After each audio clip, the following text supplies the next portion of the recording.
Hello everyone, আসসালামু আলাইকুম। সবাই কেমন আছেন? তো নিয়ে চলে আসলাম আপনাদের সাথে কিছু কথা বলবো। ধরেন আপনি একজনকে এত কষ্ট দিলেন, সে ভাত খাইতে বসেও কাঁদলো। এই ভাতের দানাগুলো আপনাকে ক্ষমা করবে? ক্ষমা করে দেবে ভাবছেন? কখনোই না। আবার আপনি কাউকে এত কষ্ট দিলেন যে সে কাঁদতে কাঁদতে জায়নামাজ ভিজিয়ে ফেলল। এই জায়নামাজ আপনাকে ক্ষমা করে দিবে ভাবছেন? আবারও আপনি কাউকে এতটাই কষ্ট দিলেন যে তার ভিতরটা দুমড়ে মুচড়ে গেল। সে আপনারে ক্ষমা করলেও তার রূহ আপনাকে কোনো দিনও ক্ষমা করবে না। কড়াই গণ্ডায় সব হিসাব এই পৃথিবীতেই মিলবে। ঘৃণা একটি ভারী একটি শব্দ। এই পৃথিবীতে আমি সহজে কাউকে ঘৃণা করি না, কিন্তু ভীষণ অন্যায় করে স্বেচ্ছায় কষ্ট দিয়ে যারা ভিকটিম সেজে সবার কাছে সহমর্মিতা কুড়ায়, তাদের প্রতি ঘৃণাটা অন্তর থেকে অটোমেটিক্যালি চলে আসে।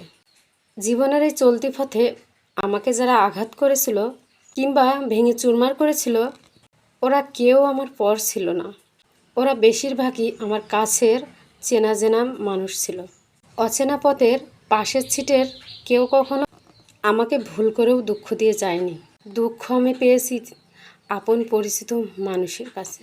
আমি জীবনে যতবার যত বড় ভুলই করেছি, সে ভুলের স্বীকারোক্তি নির্দ্বিধায় দিয়েছি বিনয়ের সাথে। যখনই অনুধাবন করেছি ভুলটা আমারই ছিল, আমি অনুতপ্ত হয়েছি। আমি শুরু থেকেই এরকম ছিলাম তা না, ধীরে ধীরে বদলেছি নিজেকে। আমি যখন দেখলাম নিজেকে সঠিক প্রমাণ করার চেয়ে ভুল মেনে নেওয়া সহজ, তখন থেকে আমি নিজেকে সঠিক দেখানোর প্রয়াস ছেড়ে দিয়েছি। মন থেকে উঠে যাওয়ারও একটা লিমিট থাকে সম্ভবত। সেই লিমিটটা ক্রস করে কিছু মানুষ মন থেকে এমনভাবে উঠে যায় যে তার কথা অন্য কেউ বললেও তাকে থামিয়ে দে বলি, ভাই তার কথা বলিস না, তার নামটাও মুখে নিস না, বিরক্ত লাগে। Topic change. যেখানে যুক্তি দিয়ে কথা বললে তর্ক হয়ে যায়, সেখানে অপরকে বোঝানো বড় দায়। জীবন সবসময় একরকম থাকে না।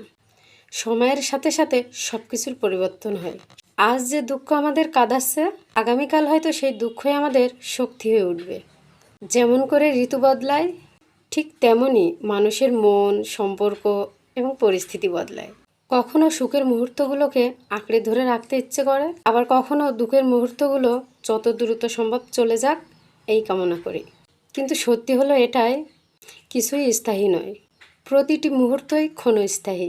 আর এই ক্ষণস্থায়ী মুহূর্তগুলোই আমাদের জীবনকে রঙিন করে তোলে। কয়েকটা কথা সবসময় মনে রাখবে। বাটপাড়ের জনপ্রিয়তা বেশি, সস্তা জিনিসের খরিদ্দার বেশি, ব্যক্তিত্বহীন মানুষের বন্ধুত্ব বেশি, প্রতিবাদী মানুষের শত্রু বেশি, মিথ্যাবাদী মানুষের মুখে মধু বেশি, সৎ মানুষের অভাব বেশি। তাই সব কিছু বেশি বেশি থাকার দরকার নেই। সব কিছুই পরিমিত থাক, কিন্তু সম্পর্ক বজায় থাকুক। তো এই বলে এখানেই ভিডিওটি শেষ করছি। আমার ভিডিও যদি আপনাদের ভালো লেগে থাকে, লাইক কমেন্ট শেয়ার দিয়ে আমার পাশে থাকবেন। ভালো থাকবেন সবাই। Thank you for watching. Bye by.